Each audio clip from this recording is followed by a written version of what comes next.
At this point, it does look like it's going to be a quick trial because we don't know of any witnesses that Republicans have agreed to be called for the impeachment trial. It doesn't mean they can't call them later on after opening arguments. But if you're looking at each side taking 3 or 4 days to give their opening arguments, that's another 2 weeks from now.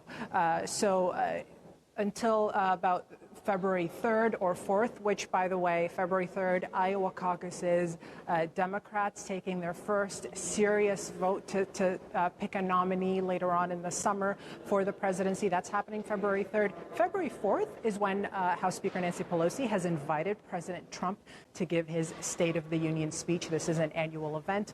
Of course, if the impeachment trial is still going on, which we expect it will be, he will be giving a speech as a president undergoing impeachment, which will be quite remarkable. At this point, he's got 4 lawyers from the White House taking on this case against the 7 managers, House managers, who will be prosecuting at the Senate trial. And so from now for the next 2 weeks, we'll have to wait and see what happens.